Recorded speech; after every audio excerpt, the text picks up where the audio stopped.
Just wait till my slice is ready. Sorry. That's okay. Oh, I don't know how to do this today. So busy person. I really do. Just to start by saying I really appreciate all you guys coming and listening to me talk about trauma-informed care. I forgot to log it in the first session, but if you're feeling, if some of this stuff triggers you or it brings any impact, you can ring Lifeline on 13, 14 and 11, 24 hours, 7 days a week. You're also welcome to talk to me after their sessions if you want to have a bit of a debrief after the session, because sometimes it can be quite heavy stuff, talking about trauma and domestic violence and things that bring upon trauma. Yes. Okay, so I'm going to watch a video. You might have heard of fight, flight, freeze, or have you heard of that? Fight, flight, freeze, or flee? Flee. I've heard the expression fight or flight. Yeah. It's very quite common. But, What do you think it means? well, I guess if you're frightened, you're either going to stand up and fight for yourself, or you're going to fly and take off. Yeah, yeah. So so that's a traumatic response, isn't it? If you're in a fight with someone, if I come up to you and I say I'm going to bash you up, you have some choices. You can A, fight back, you go punch back. You can B, run away, or you can freeze. Yeah. And you have a choice. Yeah. Would you agree with that? Absolutely. Yeah. Okay. So I'm going to watch a short video. It's called the fight, flight, freeze response. And what I'm going to do is I'm just going to turn it around. It goes for 3 minutes.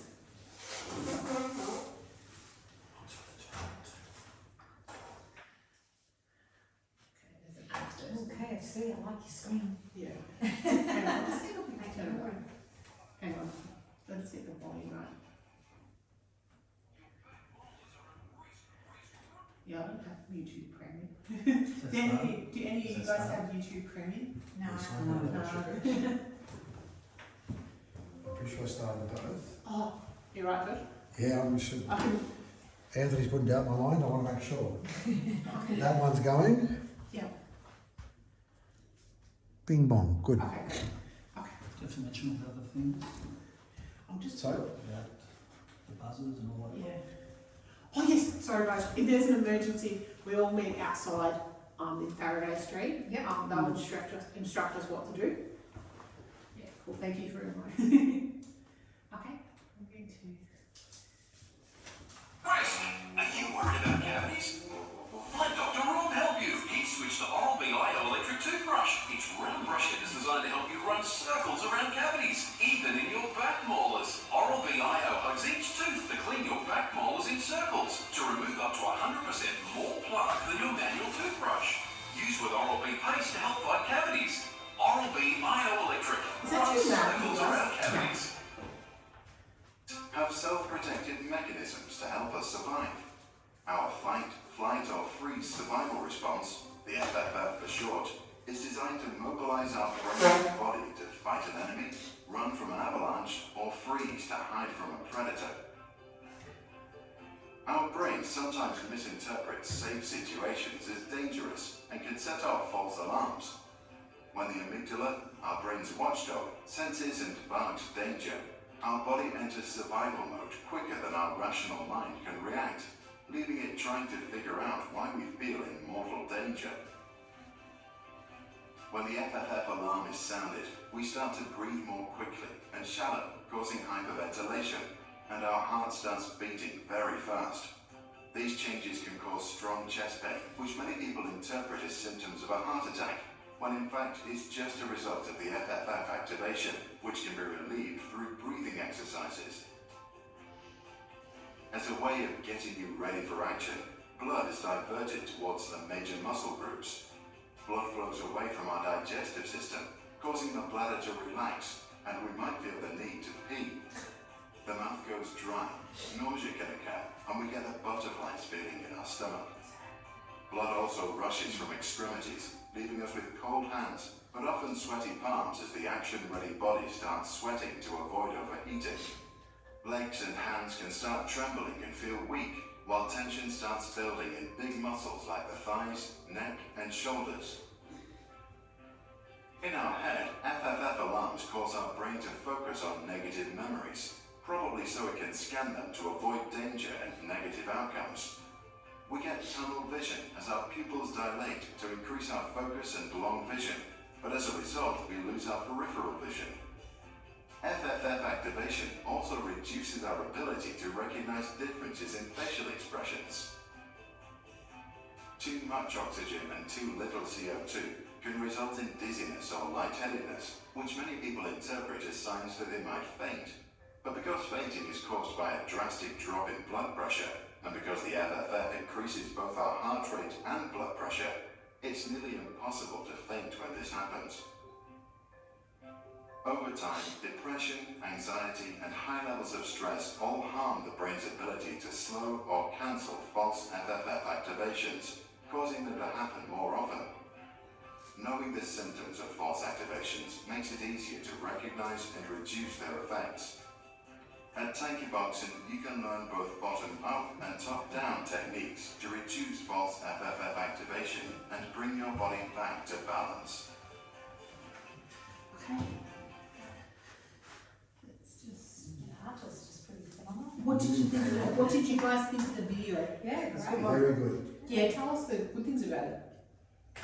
I think the visual side of it's good. Instead of just sitting there listening to something, it's Or good to be reading able to words, watch. yeah. That's Yeah. really good. So do you remember what the physical signs he talked about in the video? The physical signs of being traumatic, having a trauma. Do you remember? Racing heart, Yeah. palpitations, breathing. Breathing. Really? Yeah. Cold hands, but sweaty. Yeah. Yeah. Tightening. The Tightening. muscles. Yeah. Yeah. What did you like? You were saying you liked the videos. Did you like how it sort of explained the? Well, the explanation, the graphic happens in complete tandem, so Yeah, it's the visuals, visualise it, and what's happening. Yeah. so you get the visual and the auditory sinking in very quickly. Yeah. Yeah. So I'm going to share with you. This isn't in my plan, but I'll just tell you. So sometimes our clients will be in that constant state of fight or flight. They're always thinking, oh, something's going to happen to me. Especially people with chronic, where it just keeps happening and happening. They think this is going to happen to me. So they constantly have a higher heart rate. They're constantly anxious. Yeah. Two of the things that I can teach you guys, and I teach mental health classes as well. There's two of my favourite tricks. There's a whole bag of tools that you can use when you work with people, but two of my favourite tricks. One of them's called the 5, 4, 3, 2, 1. Any of you guys heard of that? Yeah, do you remember what it stands for? It's just to do with the breathing, that's all I know. It's to do with counting down No. the breathing. No? It's not No. breathing. No. Josh? No, that's my Oh, question. what was the breathing Yeah, I one thought it was too? breathing as well. Yeah, so I'm going to write up, because it's a good one. I often use it with clients. 5 positive things. Yes. 5. 5 things Yeah. you can see, 4 things you can hear, 3 things, Smell? yeah, 2 things to touch. yeah, Oh, the senses. yeah, XTC. yeah, and then number 1 is 1, 2, 3, 4, 5. one feeling. So what this does is if you're in this traumatic state where you're on your fight, freeze response, it stops your brain thinking, it grounds you, and it grounds you, and it'll slow down your heart rate because you're not as anxious thinking about what's going to happen. So I thought we could go through it, and then we'll get to the next bit. We've done our video. Yeah. So, what's 5 things you can see, Jamie? Pictures, plant, orange chair, messy table. Yeah. Yeah, all of us in here. Yeah. What's that? 1, 2, 3, 4, there's 5. Okay. George, 4 things you can hear. The hum of the lights, the Yeah. voices of the people, the traffic outside, and me blowing my nose all the time. Thank you so much, Josh. That's just number 1. That's number 1. Marissa, 3 things you can smell. Chocolate Tim Tams. Yeah. My pretzels. Yeah. I've got more food that I can smell. Yeah. Could you smell silent. You can both include both Tim Tams as separate smells. After somebody's aftershave, perfume, Yeah. Yeah. Yep. Okay, and two can touch. Yeah. Dim up the desk Yeah, that's good. and the wall. Yeah, and one feeling, I can feel the clothes on my skin. Okay, so that's my number one trick that I use with a lot of clients. My number two trick is called butterfly haps. So I thought we would do this together. Tap, tap, tap. What this does is it changes the rhythm of your heart. Mm. You've got So- to get going there. Yeah. If you're in a fight, flight, freeze response, and you do this, it will help with your heart rate and you won't feel anxious or as much of a threat. Because you're concentrating Yeah. on this. So Yes. shifting your concentration. And it's a sensory thing too. sensory, yeah. Yeah. What I like about it is number one, free. Okay. Mm. Doesn't cost anything, Mm-hmm. and you don't have to have any resources. You can just use You your can do it arms. yourself. Yeah. Cool. Okay. Watch the video. Okay. We're going to talk about the 6 principles of trauma-informed care. Does anyone have a bit of a guess about what they are? You can't do it. Oh, what we just did. Yeah. Okay. So, I'll give you guys a clue. I'm going to write 1, 2, 3. I can't think because I can't say. And I'll give you guys the first one because we touched on it before. So when we're working with our clients, we want to be trauma informed. We want to be aware of the trauma, but we don't want to re-traumatize them. We want to work in that kind of framework. What else do you think might be on the list? Resources, available help. I'll give you another one. It's kind of like resources.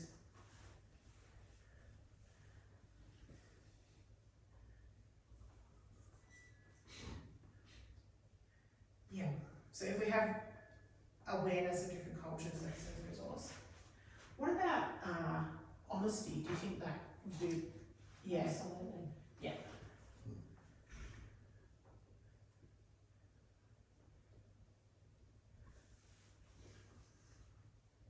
So I've got trustworthy and transparency. So we did, you know how we did your ones and we talked about going into the doctors and being honest with your clients? Mm. You think that could be in your course too, George? Yeah. In your health course, you could talk about how that's trauma informed, that you're giving them choices and you're trustworthy and honest about what you're saying. Yeah. What else? Might be it. So this is relating to what we want to give somebody that's Yeah. in Yeah. a trauma situation. That's right. So that what we want to, how we want to work with our clients that may have been impacted by trauma, because So it's not so much things like resources, more about approaches. Yeah. Approaches. Yeah. No Yeah. judgment. No judgment. Yeah, that's a good one. That's a good one. Not on the list. Well, it's Not number that 7 now. It's the 7. Absolutely. No. Yeah. Okay. Fair enough. Now the So 7 it's principles. empathy. Yeah. You have to display empathy. Is it? Yeah. Empathy. I think Or that's not probably empathy. It's more. you're walking beside them. Yeah, You're walking that's with right. them. You're not With doing them, them. yeah. It's in mental health. They often have a saying, "Nothing about me without me." Oh, That is a trauma-informed principle. That's good. Yeah. That's good. So one of the things that we always go over in our course, and I talked about lifeline at the start, safety. So we want to make sure the person is physically safe. Like we looked around the room, there's no cord. We all know that the evacuation point is out there because I've told you you're physically safe, but you want to be emotionally safe as well. What sort of things could we do for emotional safety? Confidential. Yeah. Letting them know that Yeah. it's staying Yep. where they want it to be. Yeah. So you know how I was saying before on the 1-800 respect one, they have the option of giving their name or not giving their name. Some of them worry about confidentiality. Yeah. And one of the things that they say is this is a confidential record. Yeah. And when you go, like when you go to the optometrist, that's confidential, isn't it? And you have like this agreement that says It's confidential or? No, it's in our APRA Your mission. guidelines. Yeah. That Yeah. applies to all medical professions. Professions, That's, yeah, that's expected behaviour of all medical professions. professions, yeah. Okay. George, I'm sorry to pick on you too, That's all but right. you know when we did your course and you talked about the process? Do you remember you were saying we had the scenario with role play where we had the process of the doctors, oh, it'll just be a few minutes, I'll just go and check. Explaining the process is a great way to keep people safe. Leave no doubt. Yeah, that's a good one, yeah. Yeah, because you're already, Yeah. You're already unsure. Like, it's Sarah in our last case study, she wasn't sure. She just left the relationship, she wasn't sure, she needs to know what's going to happen next. yeah, That's why when you, like, when I was talking about the escape and violence payment, they'll go through it with you and they'll tell you what's involved, so you know that's it. Okay. And then we've got trustworthy and transparency. Yeah. We've got.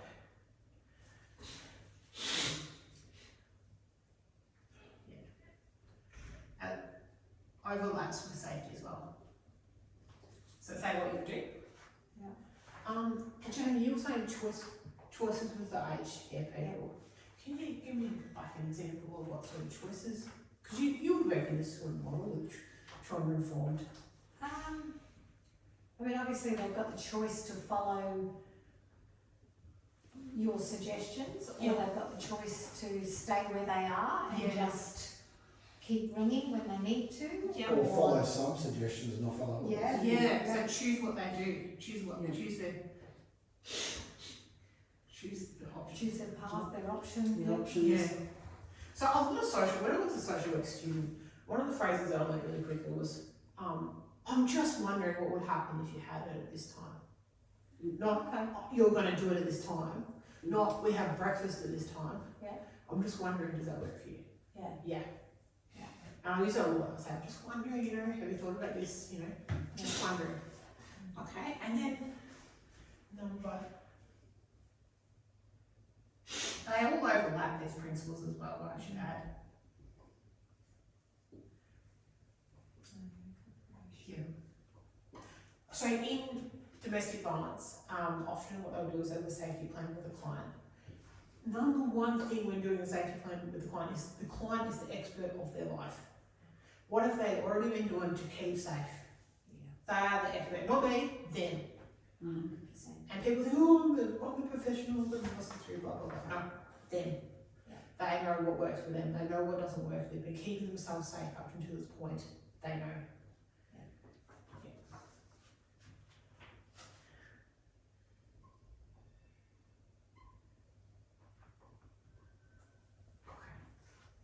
Empowerment. Yeah. Jamie, you're laughing. Do you want to share with the group? Yeah, I guess I'm assuming with the 6 principles, the empowerment is making sure, as you said, it all flows in, but Yeah. knowing that you're empowered to make your own choice. So even though the Yeah. person on the other end of the phone Yeah. is saying, have you tried this, maybe Yeah. you could do that, Yeah. in the end, you're the one, Yeah. you still feel empowered. You want to know all your options, Yeah. but you're the one empowered to decide which options you're going to pick and choose, what's going to work, Yeah. how you're going to stay safe, whether you believe Yeah. what you're being told or not. Yeah. Yeah. Another one too with empowerment is this would apply in the aged care setting as well. Building skills. Yeah. And I'll just say with empowerment, like, at 1-800 Respect, you ring the 1-800 number and a counsellor answers the phone. They have this thing called a specialist counsellor service. And that's an offer that you can make to them. You can say, would you like to speak with our senior specialist counsellors who have a bit more time than what I have on the phone? And one of the things we say is, would you like me to share a little bit about the story with them? Or would you like me to mute it when I explain to them the story? And the reason we explain the story is because we don't want to go over the details that they've already told us. Yeah. Yeah, cool. Okay. Any questions? Just when you said empowerment, just an image popped up in my mind. It's just like someone's been in a boat that's been dragged every which way on a really bad seas, if this sounds really, I know this sounds really weird, but, and then suddenly put them to another boat and going off another direction, they still feel they're out of control, but if they're asked to guide that boat, I know this sounds weird, if they're asked to guide the boat with the person who's helping them, Yeah, they feel like finally they're in some sort of control. yeah, so they have those support people too. That's one of the questions they ask, when they did the safety plans with their clients.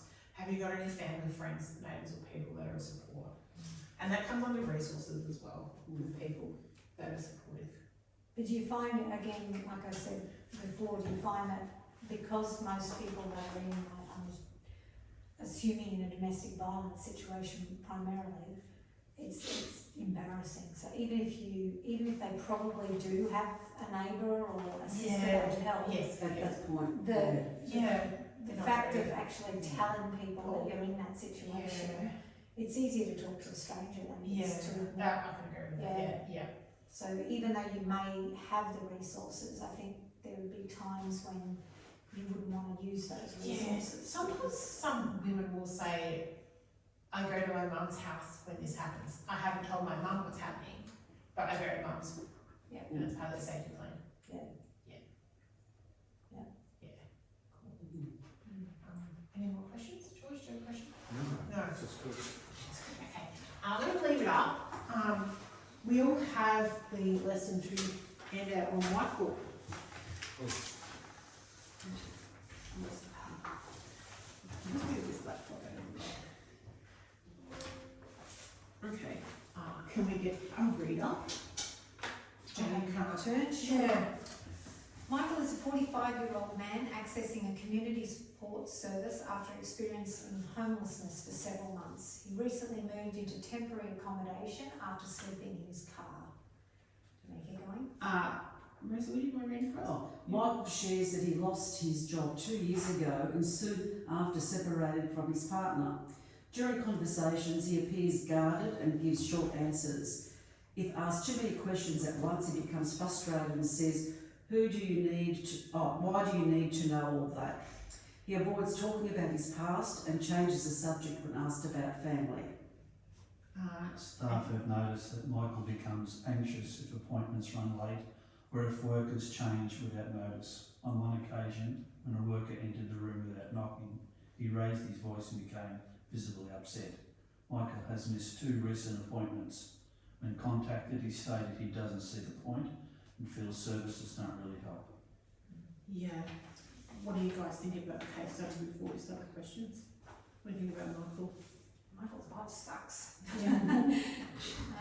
Yeah, I just want to sort of flag with you guys that we have a housing crisis at the moment. I don't know if everyone's aware of that. Yeah. And the amount of people that are homeless is huge. The amount of people that are sleeping in their car is huge. And it's often, they're homeless, but they've often got other issues going on as well, whether that be addiction, mental health, domestic violence. This guy lost his job. Like there's a whole range of reasons why people experience homelessness. And we haven't, in my opinion, we haven't got enough public housing. Absolutely. And my other opinion too is that I don't know what it's like I know what it's like in Wonnell, but I don't know what it's like here. I think it's quite expensive to rent. Oh, it's It's ridiculous. double. Unless you've got special housing and government housing, it's crazy to rent. Yeah, yeah. So there's a unit as an elective unit. So in the Diploma of Community Services, there's a unit on housing. There's some electives that you can take. If you're interested in that area, there's electives. What else do we think about the scenario? Well, the fact that he's got temporary accommodation is a good thing, but Yeah. temporary being the Key word, yeah. key word in that. Yeah. He's He's angry. He's also making a coping mechanism of just trying to draw a line between where he is now and what the past has been. Yeah, He's trying to just shelve that somehow in a concrete box.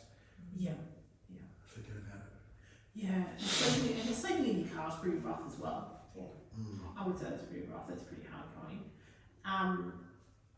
And I think most men, especially, I mean, I'm 56 years old, but my generation especially, men are still very proud, very hunter-gatherer kind of mindset. So Yeah. for a man, I'm not saying it's easier for a woman or anything, but for a man to be going through that, Yeah. I think that would be like second level help for a man to have to ask for help. There's less Yeah. than, he's less than in his own. Oh, exactly. I can't imagine if my husband got into that situation. I'm pretty sure he would end his life before he'd ask for help. Yeah. It's And you know, quite it's stubborn not as he is.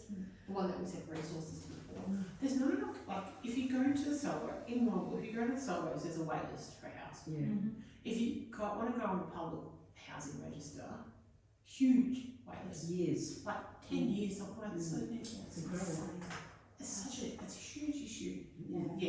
In welfare, it's a massive issue, homelessness. Yeah. What behaviours suggest Michael may have experienced trauma? Well, the fact that he's, I think, when the worker entered the room without knocking, Yeah. automatically, Yeah, that's Raised his sensory voice. jump.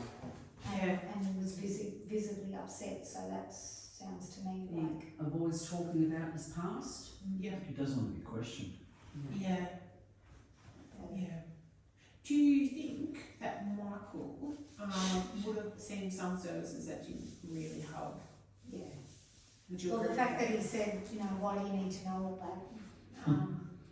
He's probably been through it all before and he's spilled his beans to one person and And there was they've no done result. nothing. Yeah. And now he's like, what's the point? Why do So you need he's to know? cynical. How many times I've got to tell the story? Yeah. Yeah. Yeah. Yeah. So I think as a, like, when I work in mental health and I have patients, I always knock on the door before I come in. Even though I have like the lanyard that can just open, I always just knock. Mm. Would you knock for your patient, your clients as well? Every time. Yeah. Yeah. And you say, Jamie? You say, yeah. You say, well, one care staff get here to help you with the shower, whatever it is we're coming in for, or sometimes it's just a knock, can we come in? Yeah. Wait for an That's answer. respectful. Yeah. Yeah. And it stops that jump, that uneasiness, that, You got it. So Yeah. I think it would calm them a little bit more. I mean, Yeah. in this situation, if the carer had not introduced, you know, just Yeah. such and such, I'm coming in to have a chat, that raised voice probably wouldn't have happened and it wouldn't have got visibly. Yeah. And it's a real power imbalance. Do you Yes. agree with that? Like, there's the workers, like when you work, I also work in a prevention and recovery, and you have a SWAT car that opens every single door in the facility. And I'm the worker, I'm the one getting paid. I have a huge power over these people. Yeah. Like, that's not the same. Would you Yeah. agree? Yeah. George, would you agree with that too, that about the power imbalance? Yeah. Yeah. It's the same in aged care, we've got access to all their rooms, but Yeah. the one thing that I teach from the beginning, as I said in my thing, that you're walking into their home, so you don't just use your swipe to get in. You're Yeah. not going to ask for entry, so Yeah. yeah, Yeah. it is. It's a big balance. Yeah. I'll get people to sit down before I sit down when I'm doing consults as well, just to make them feel like it's an equal interaction in the room. They sit, let them sit first. Yeah. Yeah. George. Just a subtle interaction Yeah. that just, you know. Yeah. So when I sit down and go, come on, have a seat. I'll just say, the chair's for you, have a seat for us, come on. That was Yeah. right. Make sure comfortable. And then I'll go outside and have a seat. Yeah. Do you ever let them choose where they're going to sit? Sorry? Do you ever let them choose? They have much choice for where they're There's going so to much sit? choice in the console rooms, just working Oh, in okay. front of the machines. Yeah. So that's something that we do in mental health as well as Mm. counselling. In fact, I've done a lot of telephone counselling over the last couple of years, but when you do face-to-face counselling, you have a couple of chairs in the room, you let them choose which chair. Choice. Yeah. Yeah, straight away. I hate sitting with my back to a door, Yeah. so Yeah. What was that, Georgia? No, it's like even on a show like The Sopranos, where the main character Anthony Soprano sees a psychiatrist, that comes up a couple of times. it where does too. Power balance. Yeah, Yeah. Yeah. he sits where he wants to does. sit. Yeah, Yeah. Yeah. that's right. Yeah. The other thing I learned when I was a social work student and I learned about like room setup, go into the room before the consult. If you're doing a counselling session, go into the room before the consult, have a look at the chairs. If you have any money in your organisation, get some sensory stuff. That sort of grounds people, things that they can touch, feel, see, think. And also, if there's like a bin and there's tissues in the bin, chuck out the bin because the previous client was probably crying. The next client comes in and sees that there's tissues Do you know what I mean? Like just little And they things. don't know that George is here. Yeah. With hay fever. Oh. They're not going to know that. Yeah. They think I've been a blubbering mess for 45 minutes. Yeah. That's good. How could you promote safety during the appointment? So we've got up safety, we've got emotional safety, Confidentiality. Confidential, yeah. Yeah. confidentiality. What would you say to George? What would you say to Michael if you were the worker about confidentiality? I think from the very beginning, you'd have to make sure that he knew that, you know, this goes no further unless he wants it to. Yeah. It stays, you know, kind of silence kind of thing. And Is there any exception where you would break the code of silence? yes. Yes. If he was suicidal, Yeah. if there was some sort of, Threat to someone. yeah, Crime. what's the word I'm looking for, where you have to report it? Mandatory reporting. Thank you. Yeah. If there was something came up that you felt Yeah. What is you that had called, to, sorry? What is it? Mandatory reporting. You know, Mandatory Yeah. reporting. Yeah. but yeah, I mean, I think as long as he understood from the beginning that it wasn't gonna be that, you know, the minute he walked out, he'd be in having a chat with your, you know, friends in the break room about how screwed up he was or whatever. Yeah. You know. Can I just ask a question? Because in that scenario with mandatory reporting, Yeah. you had this client that is obviously distressed and it occurs to you that it's in a mandatory reporting for a situation. Yeah. How do you handle that with the client? Do you stop what you're doing? No, I'm honest. You just I'm can honest. tell them, Yeah, I'm going to report you. I would say I have to. I'm a mandatory reporter and I have really big Yeah. concerns for Z, Y, and Z. Yep. Is it okay if I collect some details? And then also, I was saying before with the resources, I'd say it does not necessarily mean child protection is going to take your kids. They're going to help you support your kids. Okay. So I'm just honest You about it. straight. Yeah, because wait till. trustworthy I was and gonna say, transparency. yeah, because that's the transparency. And if they don't accept and obviously get up and walk out, well, that's just the way. Yes. Their It's choice. the- Yeah. It's their Yeah, choice. that's their choice. That's right. So Because on men's line, it's a little bit different from 100 respect, but on 100 respect, if the caller ends the call, we don't call back. You can only, that's what they do. Okay. But on the men's line you do?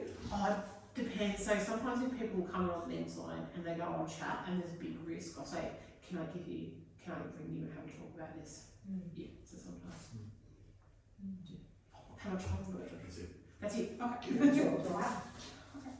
That's awesome. Okay, Absolutely. Thank you. I'll wait really quick. Just got us registered. Okay. Very interesting. Follow the country to fill that part. Oh, yeah, sure. And then we got You're yours not there. wearing it? Yours is there, I think. Yeah, I've Then got you can one. backfill for the other one. Yeah, thank you so much. I can't remember my new phone number.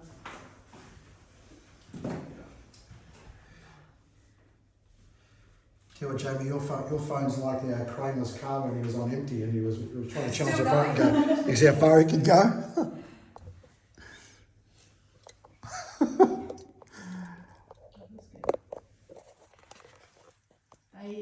I went to Optus to get a new phone number.